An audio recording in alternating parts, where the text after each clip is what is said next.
we did have the March for Life this past week. So, Madam President, I want to begin today by recognizing the grassroots advocates of our pro-life movement. Last Friday, thousands of Americans and many Iowans joined in this year's virtual March for Life. These folks are the ones who actively serve our vulnerable women and families who need support in order to choose life. These hardworking Americans are the ones who are on the ground, changing hearts and minds all year long. And even though things looked a lot different for this year's event, I have no doubt that our grassroots pro-life movement will continue to grow in communities all across the country, thanks to these inspiring folks who understand that protecting life is not just a political issue for debate.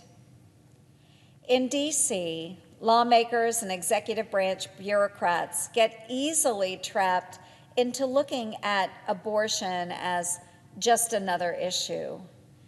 But that mindset, even from the pro-life perspective, is a dehumanized approach.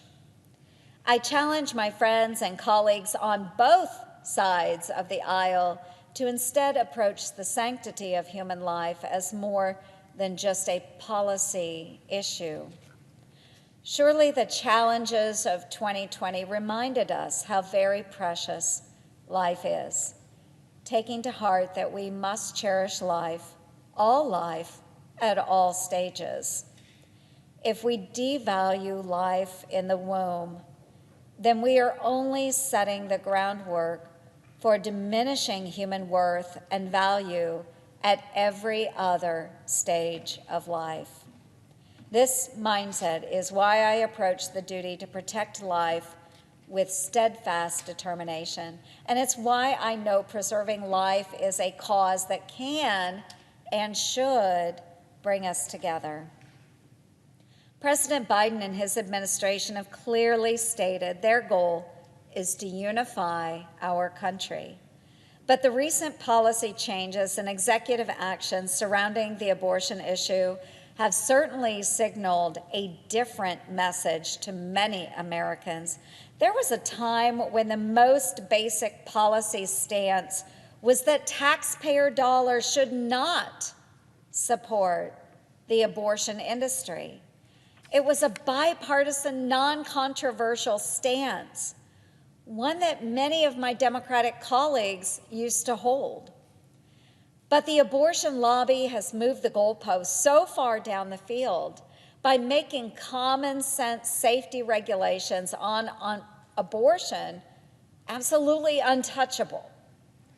Whereas my pro-life colleagues and I have always been willing to meet in the middle. Think about it. I believe life begins long before 5 months in the womb, but we know many colleagues feel differently. So Senator Graham has repeatedly brought the Pain-Capable Unborn Child Protection Act forward each Congress in the hopes that protecting our most vulnerable from painful death at the 5-month mark of pregnancy would be a unifying and humanitarian cause. Sadly, that's not been the case. We had an estimated 143 babies who died between 2003 and 2014 after surviving abortion attempts. This shows the current law obviously needs to be strengthened there, which is why Senator Sass brought forward the Born Alive Abortion Survivors Protection Act. But no, even that bar was too high.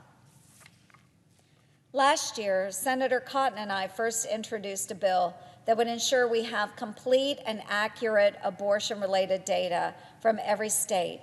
Wouldn't a full picture of the abortion landscape in our country be knowledge that any lawmaker would want in order to make informed and responsible decisions? And when it comes to ensuring women are treated with dignity and respect as patients, I will be introducing the Informed Consent Act to solidify this common sense cause. My colleagues may recall a whistleblower report from September 2020 claiming that hysterectomies and other sterilization procedures were being performed on immigrant women held at the Irwin County Detention Center in Georgia without their consent. As it turns out, a sterilization or abortion procedure that occurs without informed consent from the patient is not already established as a crime in our federal code. My House colleague, Congressman Chris Smith, and I are introducing this legislation to strengthen the law here. Surely, this is another baseline that we can find common ground on. I welcome my pro-choice colleagues to join us in this effort and take a step towards unity.